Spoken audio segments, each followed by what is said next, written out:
Welcome to the Deadlifts and Pizza podcast, where we discuss no BS fitness and nutrition. We're your hosts. I'm Laura. And I'm Jamie. Let's get into it. How's it going?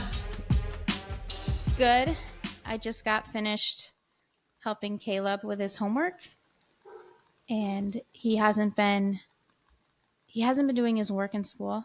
So actually it wasn't homework. It was work that his teacher sent home to do because he was supposed to do it in class and he hasn't. And he's been giving her a hard time lately. And it's really frustrating because I don't know why. Like, I don't know how to make him do it. And like when he's home, I can I'm here. I can get him to do things. But when he's at school, I'm not there. I can't do it, Huh. So this assignment that he had to do, and he got like halfway through it, and then he went and like laid on the couch and buried himself because he didn't want to finish it. And it's just really hard to get this kid to do anything that he doesn't want to do. It's so challenging. And I don't want him to be one of those, I don't want him to carry that on through life. You know, like he needs to get used to doing hard things. Mm-hmm. So I had to give him this whole speech, this whole mama speech about, why we do hard things and why it's important to do hard things, and gave him like an example of me lifting weights. And the first time I lifted, I was like doing a bicep curl. Like the first time I used 10 pounds, I thought it was really heavy, but now that feels really light. And just like your homework, if you do this, like it's going to be difficult now, but it's going to help you later. And it's going to make things a lot easier later. And if you don't do this, your life is going to be really hard. If you just avoid this stuff, always, things are going to be more challenging, and you have to do hard things to be able to grow and improve and all of this stuff. So I had this whole, like, did it have any effect on him? Yeah, he actually got up and finished it. So it did something. That's good. Yeah. I'm like, are you listening to me? And he's like, yeah, I'm listening. Yeah. I've been having those exact conversations with Camila a lot lately, just about like, we have to be able to do hard things, and we can do hard things, and what doesn't kill you makes you stronger. There's a reason there's a song about that. And I thought it was that he wasn't sleeping. So I thought it was because he wasn't sleeping through like he was getting, like I was telling you, he was getting up, I didn't know, and playing video games in the middle of the night, which we figured out. So we had to take it out of his room and put like, I didn't know you could do this, put time limits on things. It was never a problem before because when he's not on his medicine, he can't focus long enough to play video games. So it was never something that I worried about. And it's funny because before I had kids, I was like, I don't want my kids playing video games or doing any of that stuff. But it was like, it's something like I didn't want to buy that stuff. I don't want to spend money on that stuff. And just, I don't know. I'm not, like, I know I had video games when I was a kid, but they're different now. Yeah. And I lost my train of thoughts gone. But what's changed with him? You thought it was sleep. Yeah. So I thought it was the sleep, but he's been sleeping now and he's still having the same issue. So I don't know. Hopefully it's just a phase. That's so frustrating. I hate when we have to spend our evenings like doing work and homework and stuff. So annoying. Oh my gosh, it's the worst. Especially since he should have did it at school. Yeah. He did get 110 on his spelling test. So yay. Yeah. That's good. So first thing he came up, he ran over to me. I got 110 on my spelling test. I'm like, yeah, that's great. But your teacher messaged me and said you weren't good today. Oh. Yeah. So instead of being able to be like, awesome, great, but yeah, great, but yeah. And then my daughter last night didn't sleep through the night. So she took a nap during the day. I always give her a nap, in quotes, nap, but it's really not a nap. We just still call it a nap, but it's like a quiet time in her room. Mm-hmm. Every once in a while she does nap though. But she couldn't wake up, and I kept trying to wake her up. So then she was up all night, and so I didn't sleep very well because she was keeping me awake. What time did she go to sleep? 4 o'clock in the morning. What? Yeah. And then it was like, you have to get her up at when? For school? 8-ish. Oh my gosh. No, like before 8, like 7:45-ish. Wow. At the latest. And then was she hard to wake up this morning? Get her before then. Yeah. Oh Yeah. my gosh. Yeah. That sucks. How late did she sleep for the nap? She didn't sleep that long, but it was late at night though. So she fell asleep at like 6 Oh maybe. my gosh. So it was like 7ish when I was trying to wake her up, but I kept trying to wake her up. I had to keep going in her room and be like, okay. So I gave her milk. I woke her up enough to give her milk. She drank that, threw up, and then went back to Oh sleep. my gosh. And then I had to keep going back in there. Yeah, that'll ruin it. I remember just when the kids were younger, like if they after they were past nap time, if they fell asleep at any time, it would mess up. Like it would just, yeah. Mm-hmm. Yeah, it was too late. That was the problem. Yeah.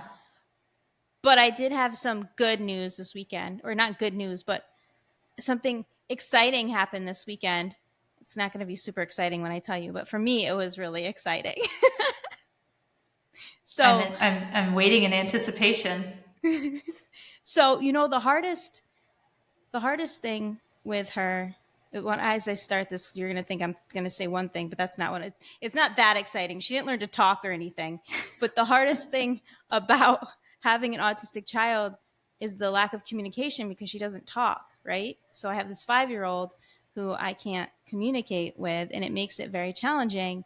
And then the other, I would say one of the most challenging things, it's up there with this, is that she doesn't show affection the same way as other kids. So we have this like lack of communication and she doesn't show affection. So it makes it hard to know, what she's feeling or whatever. And it gets kind of, I don't know, she doesn't even doesn't like when Caleb gets off the bus, sometimes he'll run to me and be like, hey mom, like he doesn't do it all the time. Sometimes Wayne will pick him up from somewhere. He'll come home. The first thing he comes in the room, and he'll be like, hey mom, I blah, blah, blah, blah, blah. Like, I don't even think he says, hey mom. He'll just be like, I want to do this or whatever. Just start But yapping. for the most part, I know that, he loves me and he likes to give me hugs and, whatever. Whereas she doesn't do that. Like I remember one time we went on vacation. I say one time because we never go on vacation. So this was like a year and a half ago. And when we got back home, I hadn't seen her for days. And she sees us, she gets off the couch and she starts like walking over to us really fast. And I hold out my arms for her to give me a hug. She walked right past me and went to her daddy and was like, pick me up because she's a daddy's girl. Yeah. And it hurt. At least there was a show of affection. It might to him. But I don't feel loved. Yeah. Like I feel like I'm like she doesn't even care that I'm here. Yeah. Like I don't ever feel any kind of like love from her. And she will give me a hug if I ask her sometimes now. So I'll put out my arms and I'll be like, "Can I have a hug?" And she'll give me one. Aww. Yeah. But it's never voluntary, right? So it was Saturday. We were all home, and which is rare. And I'm talking to Wayne in the kitchen. So I'm facing him in the kitchen and Caleb's next to him. And then all of a sudden I feel these big, like this big, like arms wrap around me and like squeeze me. Aww. And it took my brain a minute because I'm like, Wayne's there. Caleb's there. I'm being attacked. Somebody broke into the house. Who's touching me? Yeah. Like it was like, it took my brain a second. And then I was like, Wayne, she's hugging me. Like, Wayne. Oh my God. And she gave me this big hug. And then I turned around and she's doing her little hand thing. Like she's all excited and smiling and laughing. Aww. And it made my entire weekend. Because, yeah. That's so sweet. Like, oh, yeah. But did you so did you turn around and like give her a hug back, or like how did it conclude? Yeah, so at first she gave me that big hug and I'm like, wait, she's hugging me. And then she let go and then she squeezed again. And then I turned around and she did her hand thing and I picked her up and like, yeah. Aw, that's really sweet. Yeah. I love that kind of story. Yeah, she's she's adorable. She is. Especially when she's happy. Yeah, when she's happy, which she wasn't. She's not very adorable when she's not happy. No. Or when she's throwing her poop everywhere. Yeah, no, thank you. Oh my gosh. Well, thanks for sharing that. That is so stinking cute. Definitely. Hope it happens more often. Me too. I hope it's the start of her giving me hugs and making me feel like she notices me. And I want I feel like we don't have a very good connection. Yeah. You know, I want our connection to be better. Yeah. It's hard. I've been having mom feels lately too. It's just all these, you go into these cycles of things and yeah. Yeah. But anyway, so totally different topic. I had Taekwondo last night, and I've told you before, it's like high intensity interval, rounds when you're like on the mat. It's basically like kickboxing rounds. And I was the only one in class yesterday. So it's just me, which means that there's no break. He tries not to give me, he's like, all right, you do this. All right, go get water, come back, do it again. And I literally like can't. And so I was watching, and I don't know how well these Fitbits really track your heart rate. I don't think it's great because it's just on your wrist and it's on the back of your wrist, let alone. So I've been wanting to get one of those heart rate monitors that kind of attaches under your chest because I think that that's more accurate. But this thing, I was watching it the entire time and it was like, all right, it's going up to 160 in my warm up, 170 in my warm up. The warm up, that's pretty high. That's like in the HIIT almost maximal zone, like 170. That was just for the warm up. And I was like, I'm freaking screwed. And so, I did my first round and I was like watching this thing and it was like 180. And I was telling my master, I would like finish the round. I was like, all right, Master Na, it was 185. Give me a sec. I'm at 185. And then he'd be like, all right, come on, 200. I'm like, I will die if it reaches 200. Like, we will not aim for 200. That's above your max heart rate. That's not my goal. Like, that would be death. I'd cease to exist. So I went back out and I watched it. I was like, all right, but dude, that was 192. And I was like, leave me alone. Like, give me a sec. He's like, all right, I'm ready. You ready? I'm like, no, it needs to go down to 160 but it went up to like 192 was the highest it went. 194. It went up, 194 and then immediately back to 193, 192, 190. And I don't know if you've ever actually been at that heart rate zone or like have paid attention to your heart rate when it was like my throat was burning, like my chest was burning, like I couldn't. And I told him, he was like, how many minutes? So I was like, I'm going to wait until my heart rate goes down to 160 and I will come back. I was like, I'm not doing it again. Give me a sec, like a minute, 2 minutes. Yeah. But it was like intense, like how high my heart rate went. And I was just looking at what, I don't know if you have an opinion on. So they say for HIIT, so true high intensity interval training is supposed to be that you reach like, I think it's somewhere between 80 to 95% of your maximal heart rate. Yeah. And then you do that for like 30 to 60 seconds max. And then you allow it to come back down to, like 50% of like your maximal heart rate. Maybe a little higher because I was letting it come down to like 160 and then you do it again.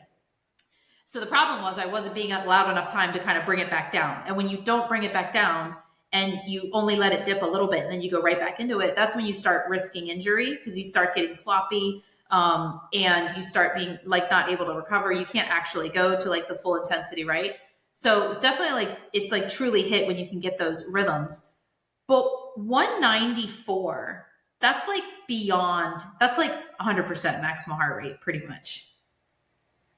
220 minus your age, right? Right. So mine is like, that's like 180 something. 220 minus my age, which is 39, is 181.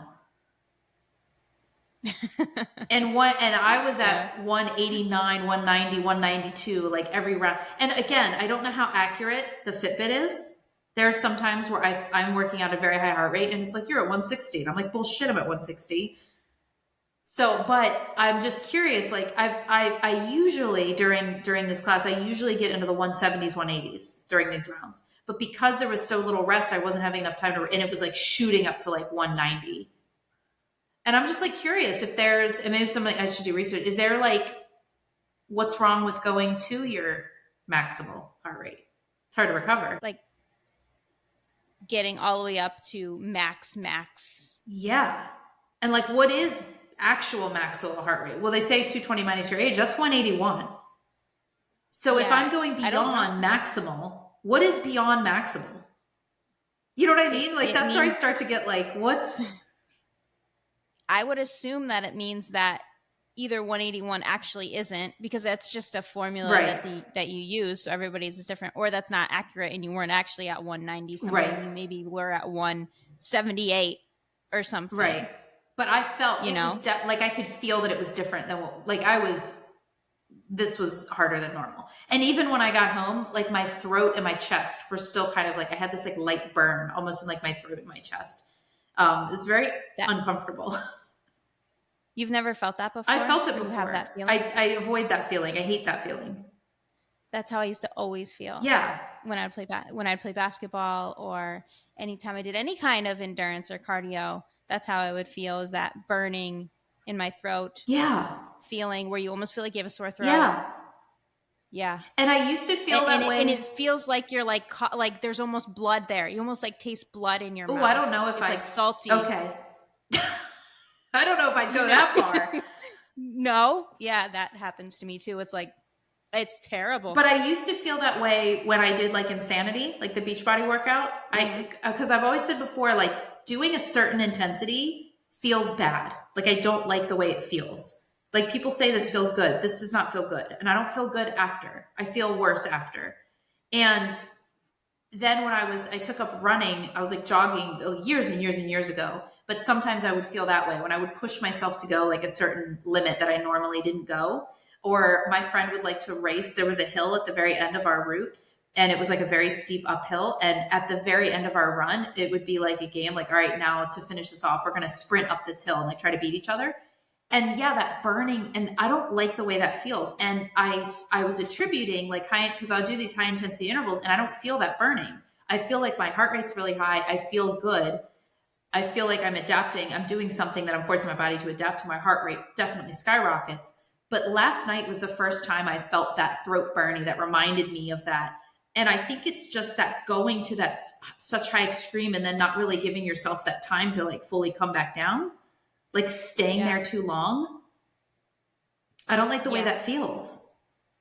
No, I don't think anything. No. And then even like laying in bed, you know, when you're so like you're so fatigued that just laying there, you don't even want to twitch your leg.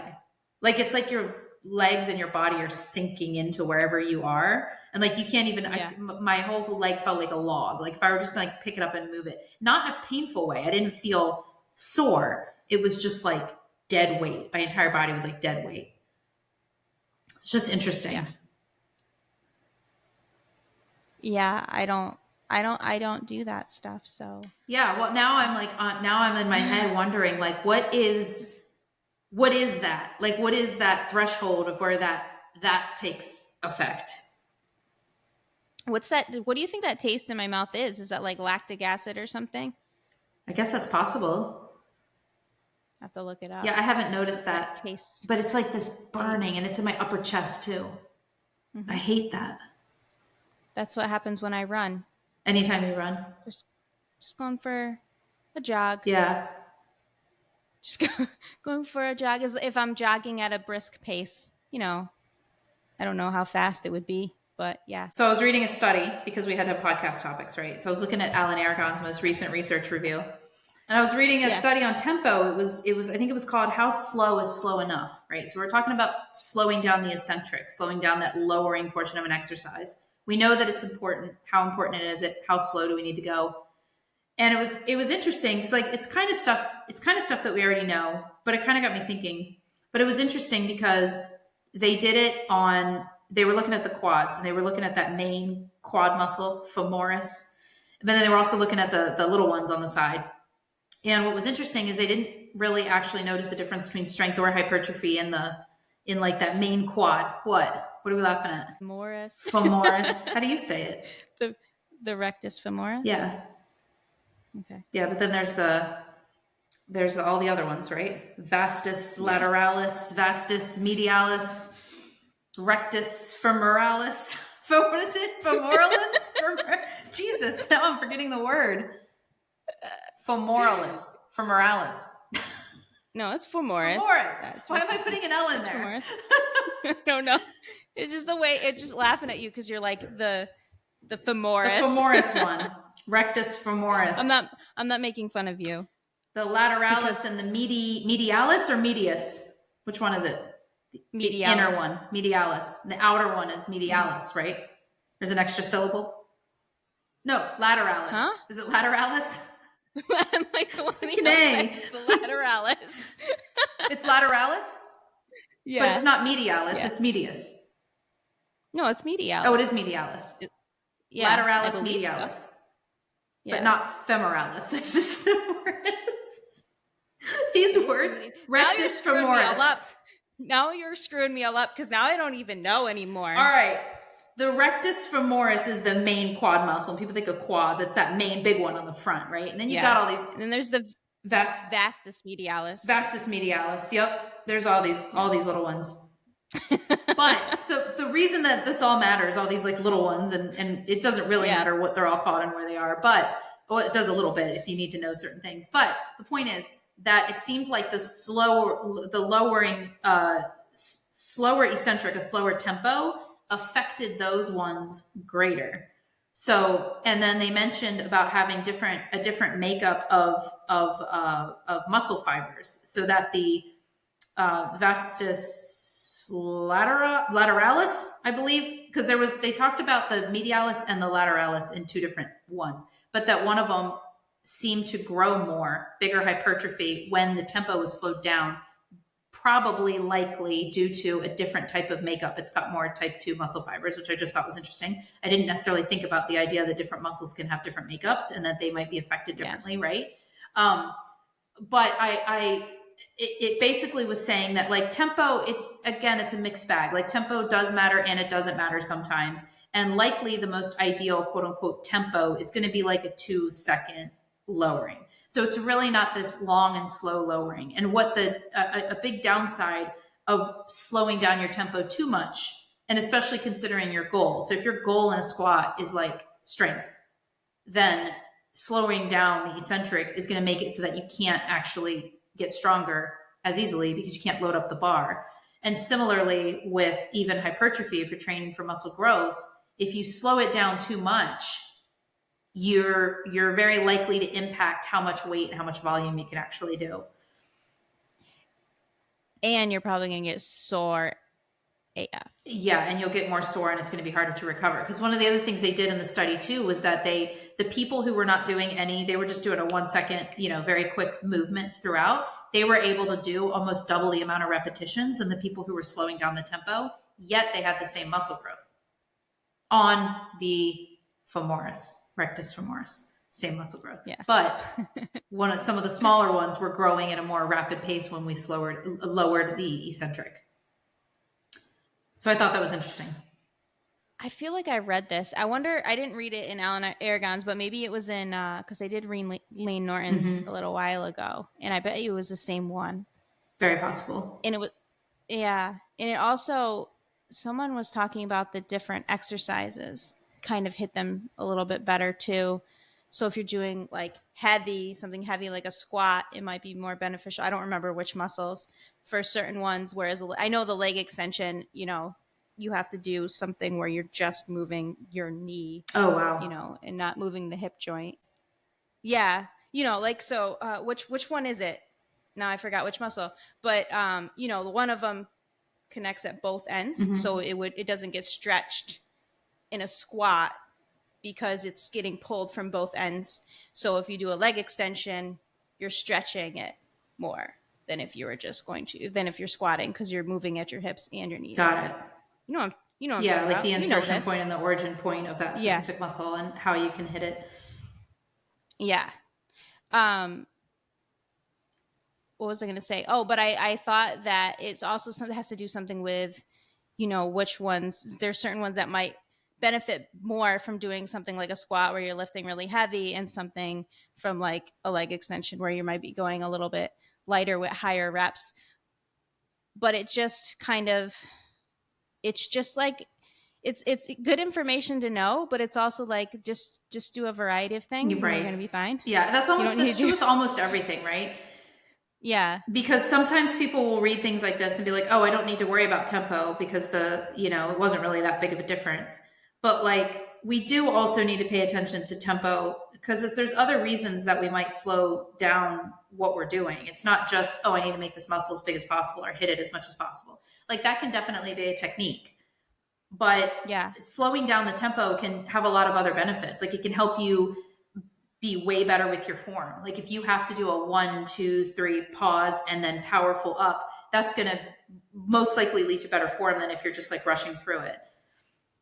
Yeah, I think it does help with strength too, because it helps you with the control. Like doing all the different tempos can be helpful. Yeah, definitely. I've anytime I do a slow eccentric program, I'm always stronger afterwards. I just feel like I have so much control, and then it feels so light. Yeah. Afterwards, after going so slow, it can be beneficial. So I think it's good just to Yeah. implement it all. Don't neglect it. Don't not just, for example, for a short time, the long length partials were like a thing, and everyone's like, "Oh, you don't need to do things in the full range of motion," and it's like just don't overcomplicate it. Definitely. Just do it. Yep. Like, oh, I'm only gonna do this end of the exercise. No, just do it. Yeah, definitely. That's how I feel. Cool. You got some would you rathers? Yeah. All right. These are kind of I don't know. They're very non-serious. Okay. Would you rather be able to deadlift 500 pounds, but not be able to run a mile, or run a sub 5-minute mile, but not be able to deadlift over 100 pounds? Oh, geez. Mm-hmm. So either your cardio sucks or your strength sucks. Not be able to run. What was the first one? Not be able to run a mile at all? Yeah, like you couldn't get through it without being like, I'm dead. I think I'd rather the second one. I'd rather not. I think your answer is going to be different. I think I'd rather not be able to deadlift over 100 pounds, but be able to run a sub. Those are extremes, though. Obviously, that's the point. Yeah, running a sub 5-minute mile, like your endurance is great. Yeah, and I guess it's funny because part of my reasoning applies both ways, so I don't know why, but in my mind, I'm thinking, well, if I can't lift over 100 pounds, I can just train more and like get there. But I guess that would be true with the other one too. I could run more and train my endurance. Yeah. In this scenario, though, you've been training for a while and you still haven't gotten over 100 pounds, so you're just, your genetic capacity is not very good. Yeah, I think I don't know. For some reason, the thought of not being able to run a mile feels way less fit overall than not being able to lift 500 pounds. Because, like, let's be real. Lots of people can't lift 500 pounds. But you should be able to run a mile. So I think that would speak more to my overall level of fitness than not being able to lift 500 pounds would. Or being able to only lift 100 pounds would. What do you think? I would rather deadlift 500 pounds because I feel like it's just going to benefit me more in life being really, really strong than being able to run for long distances. Not that a mile is a super long distance, but I feel like being strong in old age is more important than being able to run a mile. I don't think I'm going to be chased by anything anytime soon. Yeah, but not being able to. Yeah, but to be able to lift 500 pounds. Yeah, but if I can't deadlift 100 pounds, I'm pretty weak. Yeah. I don't know. I'm sticking with mine. For some reason, it just feels, I don't even have logic behind it. It just feels right. The point of it is both of them suck. Like it's luckily this isn't something that's going to happen. I mean, my favorite would you rather ever is like the worst. It's so gross, but it's such a great example of a perfect would you rather because they're both so awful. But if you heard the one, would you rather drink a gallon of somebody else's urine or a tablespoon of your own poop? Oh no. Isn't that awful? Do I have to answer this? Are we doing this? You don't. I mean, if you want to, you can, but it is just awful. I mean, really try to imagine each one. A gallon of your own urine. It's awful. I mean, no, somebody else's urine. Sorry. Somebody else's. I honestly think I would rather eat my own poop. Oh. Yeah, but at least it was in my body. Right. Okay, move on. Fitness things, please. Okay. All right. All right. Would you rather do high pulls in every workout? Oh, I hate high pulls. I know they're your favorite. I put them in my next program, by the way. Just for you. Did you? Just for you. Or not be able to deadlift ever again. Oh. So do high pulls in every workout or never be able to deadlift? I would do high pulls in every workout. Me too. I mean, I can even just do them with dumbbells. I mean, I can, right? Can I just... You're like, oh, I just got to put this in here every time. Yeah, no big deal. Easy. Okay. Next. Okay. All right. This is a coaching question. So would you rather coach someone who refuses to listen? Who refuses to listen to your advice, or someone who always complains? So I've had both. Yeah. So is this somebody who refuses to listen to my advice, meaning they're doing stuff, but they're doing their own things, or they're just not doing things? Either one. They just kind of, yeah. And is the person complaining about their lack of results, or are they complaining about my services? They just complain about everything. You know, those people that are like, I don't like this workout. Yeah. I'm not losing weight. I blah, blah, blah, blah, blah. You know, those people that are just never happy. They're always asked you to message me to remind me to eat protein at breakfast, and you were 30 minutes late. I told you I eat breakfast at 8 a.m. and I didn't get the text till 8:30. That's what I'm like, when they ask, no, I don't do that. If you need me Have you ever had that? Yeah. Did you ever have someone complain about that? Yes, basically being like, it wasn't really on time, and I could so what I have done is like, okay, yes, I'm going to message you. I'm going to give you these daily reminders, but instead of actually having to remind myself to text this person every day at the time that I knew they needed, I set up an auto messaging system at that time. Right. So I don't know if this is automated or something, but it's coming at the same time every day. And I actually don't eat breakfast at that exact time. And because it's not, I can tell it's not really you messaging me. I'm like, well, it is really me. I typed all of those messages. I just programmed them to go they're to you. It's not so you want me to drop everything I am doing at this exact time to make sure that I message you, because you're my number one priority. And also if you can't remember to eat the breakfast at the time every day, you think I'm going to remember to message you to eat the breakfast at the time every day? What I'm doing. Me, Jamie, the person who forgets everything. Right. Not to mention what I'm doing by setting up an auto message system is it's meal prep, right? I'm doing it all on a Sunday. I'm going to set them to go out at the same time every day so that I can help remind you to do the thing you're supposed to be doing every day. You need to meal prep the thing. While I'm setting up my messages, you need to go set up your 40 gram of protein breakfast, have them in the fridge so that when my message comes, you can be already on it because I meal prepped. I'm already on it too because these messages were automated. I set them to go on Sunday. Learn from this. Don't complain. Needless to say, I don't do that anymore, right? I mean, that was early days of coaching, trying to please everybody, Jamie, but. Yeah. I don't think it helps the person either. They need to have some responsibility. I would prefer, now even just talking it out, I would prefer somebody who just doesn't do any of the things, because at least that person is probably kind of aware that their lack of following through is not getting the results, where the person who's complaining is more self-righteous and there's nothing you can do. Whereas with the person, if you actually could, I would probably neither one, but that would be a more enjoyable experience. That's a good answer. Or a good reason for the answer. I actually didn't know the answer to this before before we podcasted. I thought about it and I wasn't really sure, but you know how much I hate complainers, right? You know how much I hate complaining and people complain. Yeah.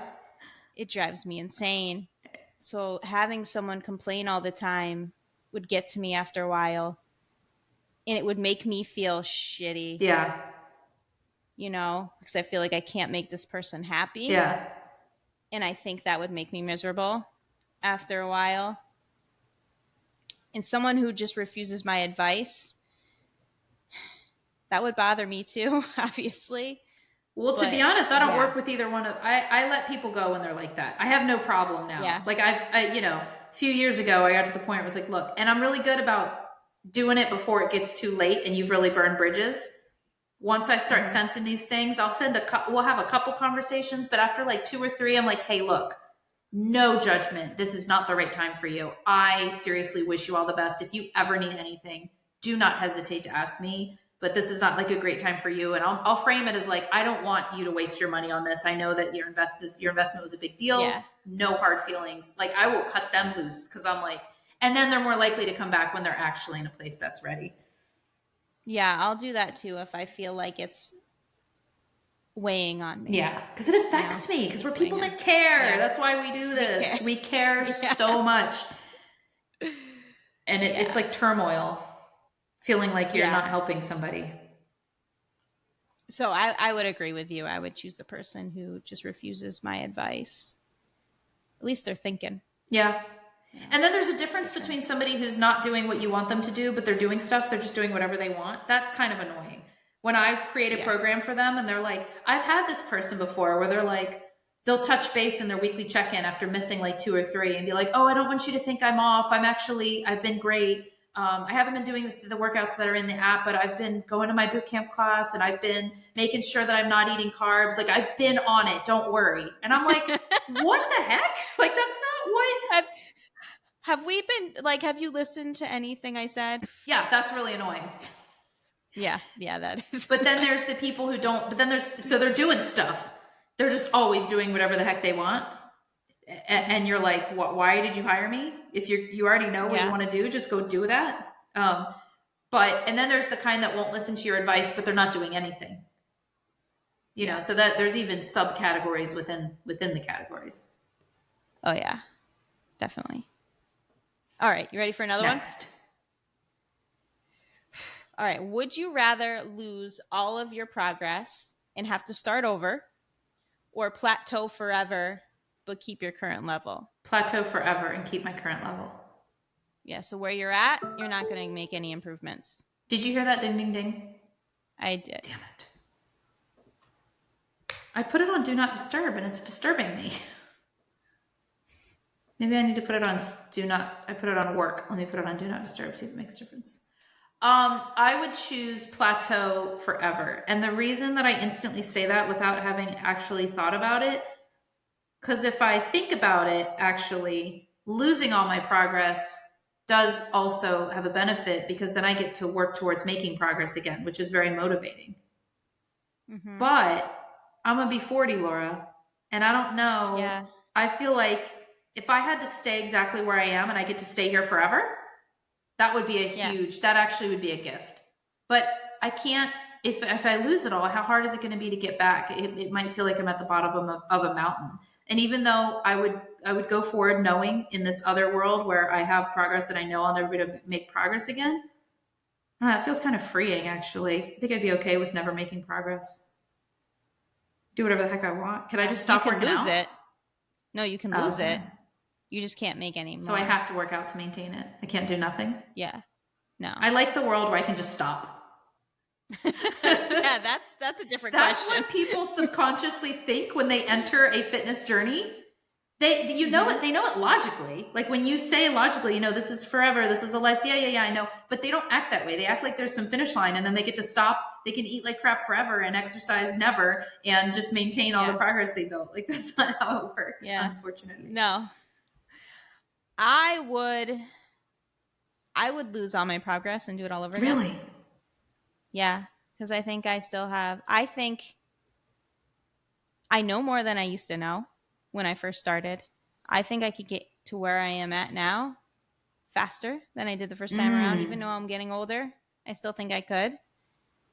And yeah, and it would be really fun. It would be really fun to be like, oh, I can only lift, I can only deadlift 100 pounds right now and then go up the next week to like 125 pounds, just make those Rapid big progress. jumps. That's a good point, actually. It took me so freaking long to figure out, you get your teens and your 20s and your turmoil and your fitness, nutrition bullshit in the industry, society.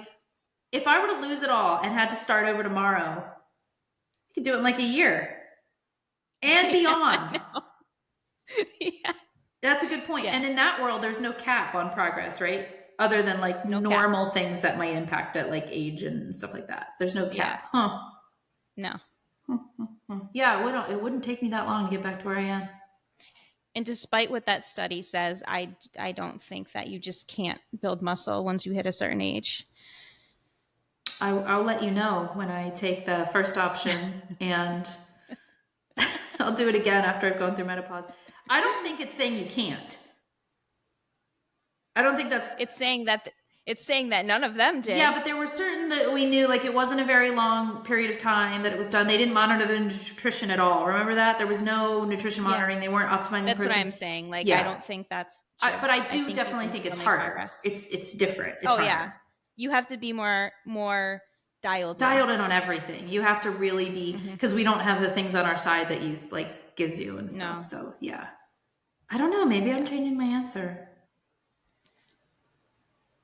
I think I changed my answer. You like? I think I'd lose it all. One? I think that would be fun. I mean, I would hate it that I'm like, oh man, I have to start all over again. But it also would be fun to work towards something like that and make that fast progress. Good one. Made me think. Not like that poop and pee one. No. That's not a good one. No. All right, one last one. Would you rather have a personal chef or a maid? Oh. Do you have an answer? This is super easy for me. Oh, yeah? It's a maid. A maid. Okay. I would love if someone cleaned my house for me and I didn't have to do it. Yeah, I think I would do maid also. Yeah, I can cook, especially if I can cook and then be like, okay, you clean the dishes. Exactly, because maid is everything else, and there's a lot of other things. If I only ever had to cook and that was it, oh yeah, that's an easy. Imagine. Yeah. Some people don't like cooking, so they would choose a maid, or some people think that in order to be like fit or whatever, you need to have like a personal chef because you need. Yeah. And it's like, no, it would help. Like, imagine if someone made all your meals, because sometimes part of the reason I'd make poor choices is because nothing's made yet. Yeah. And I have to actually make it compared to something that I can just grab. But if I can be like, hey, Susie, can you make me blah, blah, blah, blah, blah. Yeah. And she can go do it and even go buy stuff for me. And be like, okay, I have to go get the ingredients. That's fine. I'll wait. Yeah. That would be a massive benefit, but I think I would still choose maid. I would choose maid because it would take so much. That would be like, if that is what I've been waiting for with AI. I need a maid. I need a robot maid. Yeah, is what I need. Yeah, and then we all need to be able to afford one. Yeah. Yeah, I don't know how much money they would be. I don't know. Like, it's anything like that. It's always really expensive when they first come out. All the rich people buy it, and then the price gets cheaper and cheaper as the little people like us can afford it. Well, my friend has what are they called? The little robot vacuums that are little. They're like discs. Yeah, I have one of those. What are they called? Roomba. Oh, like there's different Roomba, but there's different. That's the word I was thinking of. But she's got one on and she's got like 2 on every floor of her house. She only had two floors. But like her floor is always clean, and she's got 2 cats and 2 little kids, like toddler and a baby. And her floor is like always clean. And so I've been like, when I get back, because there's all these things I want to do when I get back, right, to Texas. Like, I'm getting those. And they're going to vacuum for me. What a gift. Mine is, it's hard. It's still like, it never finds its home on. I don't have a Roomba brand one, but it never finds its home on its own. I always have to bring it back. And I have a step in between my dining room. Oh. A step between my dining room and my kitchen. Does it go down? And it will stop at the edge and then sometimes like almost fall over it. I'm laughing because I remember there was this like meme of like someone got like a text from their vacuum because it was like falling off the edge, and it was something like that. And I forgot what it said, but it was like, someone's being dramatic today. I don't remember, but it was really funny. But that's what I think of. But yeah, he does a good job, but there's some areas he can't get to, so I still need to bring the other vacuum around. I've been thinking about like all the high tech things that we're going to have available for our houses, right? But the things we already have available, because this same friend that has the Roomba, she's really big into like cool little technology things. So she's got something installed in her lights where she can tell like her Alexa which light to turn on, and she's got, I don't know, turn on the hedgehog lamp and it turns on that one, or turn off the hall. I don't know. I guess I'm just out of it because I don't know all these little things. But she's got these 2 cats, and one can eat all day and it's not a problem, but the other one will devour its food and like gain weight and then eat the other one's food. So for the one of them has a motion sensor food, so whenever they walk by it'll open, but the other one has a microchip food opener, and the other one won't open if that one's microchip. It's like this weird system. So like one will open all the time, but not if the other one's nearby with the microchip. And it's like, what? And she's got this perfect system. So like one cat can eat all day whenever it wants, and the other one can't, only at meal times, and they never really have to monitor it because it's a self-feeding thing. That's really cool. And then I was even thinking about getting dogs. I want to get dogs, right? And I want to get a doggy door at the back doors because I don't want to constantly have to let the dog out, or if we leave the dog in too long, it pees in the house. Like I want a dog door. But then there's like a security thing, right? Then I was like, well, geez, if she's got like microchip for the food bowls, there's got to be like microchip dog doors that when the dog walks by, it opens. But if like a burglar came by, they couldn't just flap through. It's like, and I looked it up, and yeah, there's like microchip, and then you can even get a camera that you can communicate. And now I started to see like Ring camera type drones that can like pick up items and bring it to your animals. You could like be like in Mexico looking at your phone, like talking to your dog and like delivering it toys and letting it outside with its microchip thing. Like you don't even have to be there.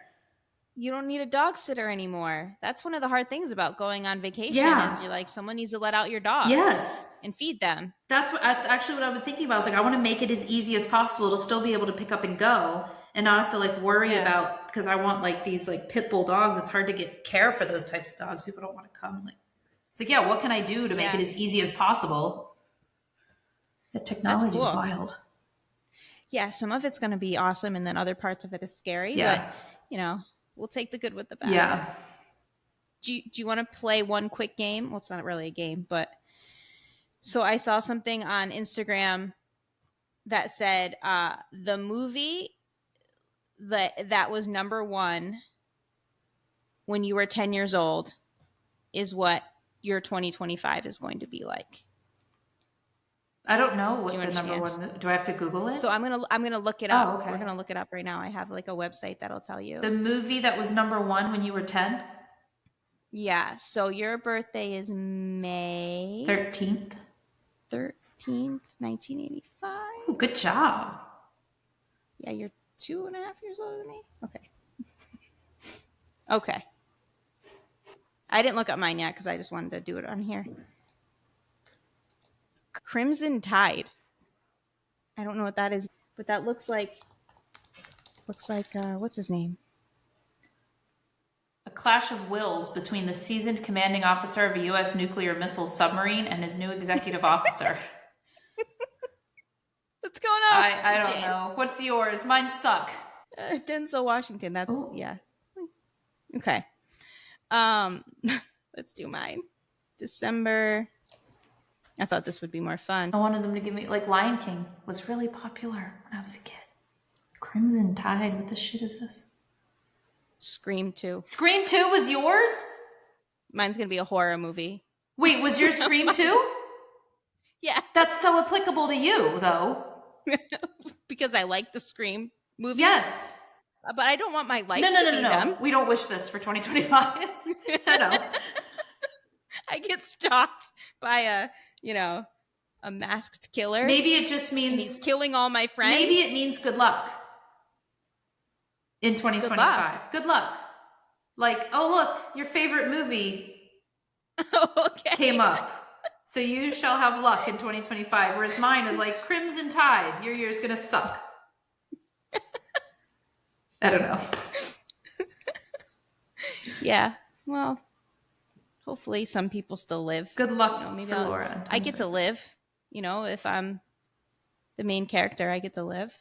That's true, but nobody said you were the main character. Maybe you're the killer. Maybe I'm the killer. Ooh. Complete mental breakdown in 2025. Who am I going to go after? I don't have anybody. Probably your family first. Yeah, because you're going to be so annoyed with them. It's like all going to come to a head and you're going to have a complete mental breakdown. That's what's going to happen. You're going to don the mask and then you will go forth to your neighbors. It's the second one. The killer in the second one is the original killer's mother. And she teams up with some other young kid. Oh, so Caleb's the bad kid. guy. And you're just supporting him. Yeah. Caleb has a complete mental breakdown and you go mommy mode. Yeah, because someone kills him. So then I have to go after her. Oh, shoot. Yeah. Or good luck. I like that one better. I have to go watch Crimson Tide and see what that's about. Yeah. It doesn't look like something I would be interested in. I'm not interested in that being my life in 2025. No. I'm going to be building up all the progress that I choose to lose in 2025. Have you ever did that with like songs or anything like that, where you look up the song that was number 1 on your birthday? Yeah, but like when I was like 13, not 39. It's fun to look. That's more fun. When you're 13, you're like, that was only 13 years ago. Yeah. When you're 39, it's like, oh, I remember this song. But Camila asked me the other day, she said, I want some sassy magazines, mommy.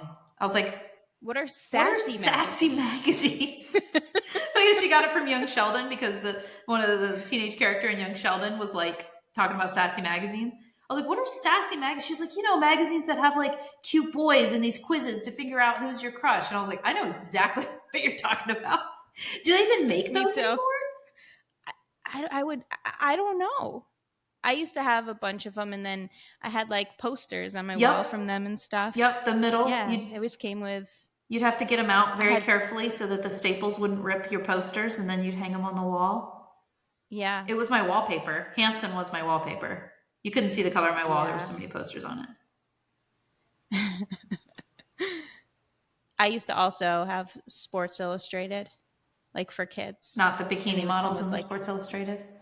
No, it was the kids one, and they'd come with cards, and you could like, they were like cards in there, and I would get all my favorite players. Yeah, it made me want to go to a store and see if teen magazines are still a thing. I was like, I'll get you some. I can't even, my brain's not working very well right now, so I can't even remember the names of the magazines. Well, I was just thinking Cosmopolitan, but that's like for women. It's definitely like, find out your sexual style. Let's look at your bra size. Yeah. Was one YM something like that? I was thinking Teen Bop. Is that one? It might have been. Yeah. It might have been. I went through a klepto phase where I got a real thrill off going into the stores and getting the posters out of the magazines and putting the staples back exactly and stealing the posters. One of our episodes. Yeah, well, now everybody knows again. Well, anyway, I got to find some sassy mags for my girls. sassy magazines. Some sassy magazines. What?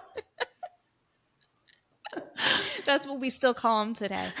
Like we never called them that. That's why I was like, it sounds like an old school term, but like one I never used. Yeah. All right. Awesome. Thanks for listening. Please like and share and comment, all that good stuff. Give us some of your answers to the Would You Rathers. And we'll see you next week. Bye.